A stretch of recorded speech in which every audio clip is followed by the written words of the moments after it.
হাফিজিয়া কওমি মাদ্রাসার উদ্যোগে অত্র মাদ্রাসার উন্নতি কল্পে আজকে এই সুবিশাল তাফসীরুল কুরআন মাহফিলে উপস্থিত সম্মানিত সুযোগ্য সভাপতি আলহাজ আব্দুল রাজ্জাক সাহেব,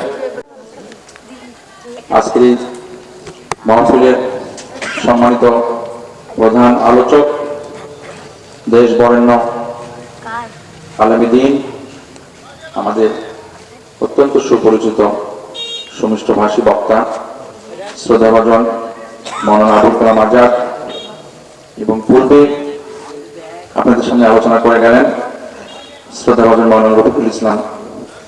মঞ্চে উপবিষ্ট অত্র মাদ্রাসা পরিচালনা কমিটির সম্মানিত সদস্যবৃন্দ, সম্মুখে উপবিষ্ট সম্মানিত মুসলিমবৃন্দ, পর্দার আড়ালে আমার মা ও বোনেরা, আসসালামু আলাইকুম ওয়া রাহমাতুল্লাহি ওয়া বারাকাতুহু। আপনারা সবাই ভালো আছেন? আলহামদুলিল্লাহ, আল্লাহ রাব্বুল আলামিনের অশেষ মেহেরবানিতে আপনাদের দোয়ায় আমিও ভালো আছি, আলহামদুলিল্লাহ।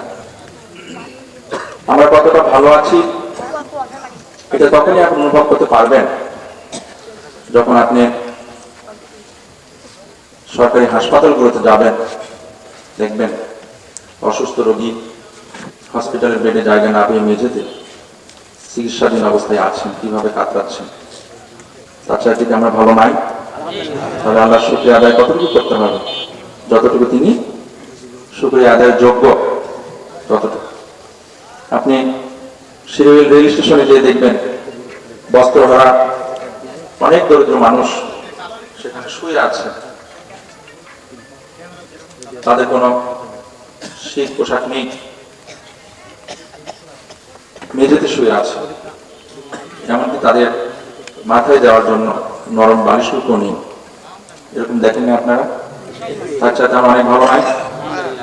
অনেকে দেখবেন পক্ষাঘাতে অথবা জন্মগতভাবে একটি হাত নেই, একটি পা নেই, একটি চোখ নেই, আছে না? তার চাইতে আমার ভালো নাই। তাহলে আল্লাহ বলেন শুকরিয়া আদায় করতে হবে কতটুকু বলেন? আবার বলেন আলহামদুলিল্লাহ। ভাইয়া, আজকের এই তাফসীর মাহফিল একটি মাদ্রাসার উন্নতি কল্প, যে বরেণ্য আলেমগণ আছেন, আমরা তাদের মধ্যেই কোরআন সুন্নাহর উপরে তাফসীর শুনবো। আমার রাজনৈতিক পরিচয় আছে, কিন্তু এটা রাজনৈতিক কোনো মঞ্চ নয়, রাজনৈতিক সমাবেশ। রাজনৈতিক কথা বলবো, এখানে রাজনৈতিক কথা বলাটা আমি মনে করি আদবের খেলাফ। এখানে কোরআন সুন্নাহর উপরে আলোচনা হবে। আপনারা প্রধান বক্তার সম্মানে, কোরআন সুন্নাহর সম্মানে আপনারা শেষ পর্যন্ত থাকার চেষ্টা করবেন ইনশাআল্লাহ। আর আপনাদের সাধ্যমতো এই মাদ্রাসার উন্নয়নের জন্য সহযোগিতা করবেন। একমত আছেন তো? আর ভালো কাজের সাথে থাকবেন, থাকতে পারবেন না ইনশাআল্লাহ। মন্দ কাজকে ঘৃণা করবেন, যদি সামর্থ্য থাকে তাহলে সেটা প্রতিহত করতে হবে। ঠিক আছে তো? আর দেশটাকে কোরআন সুন্নাহর আলোকে গড়ার জন্য আপনাদের যদি কিছু করণীয় থাকে, যদি সুযোগ তৈরি হয়, তাহলে সেই সুযোগটা কাজে লাগানোর চেষ্টা করতে হবে। একমত আছেন তো? আমরা কোরআন সুন্নাহবাদী এই দেশ পরিচালিত হবে, এটা চাই না? কোরআন সুন্নাহবাদী যদি দেশ পরিচালিত হয়, তাহলে কি হিংসা বিদ্বেষ হানাহানি থাকবে? চুরি ডাকাতি জেনা ব্যবচার থাকবে?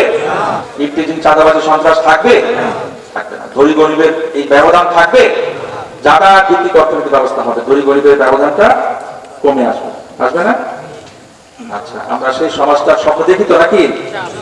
স্বপ্ন দেখার পাশাপাশি যদি আপনাদের কিছু করণীয় থাকে, আপনারা সেটা সুযোগ বুঝে করবেন, এই আশা ব্যক্ত করে এই মাদ্রাসার উন্নতি কল্পে আজকের এই তাফসীর মাহফিলের শুভকামনা করে এই মাদ্রাসার যারা শিক্ষার্থী আছেন তাদের প্রতি আমি দোয়া করছি। আমাকে আপনারা দাওয়াত দিয়েছেন, আপনাদের প্রতি কৃতজ্ঞতা প্রকাশ করে আমি আমার সংক্ষিপ্ত কথা শেষ করছি। আলহামদুলিল্লাহি রাব্বিল আলামিন। আসসালামু আলাইকুম ওয়া রাহমাতুল্লাহি ওয়া বারাকাতুহু।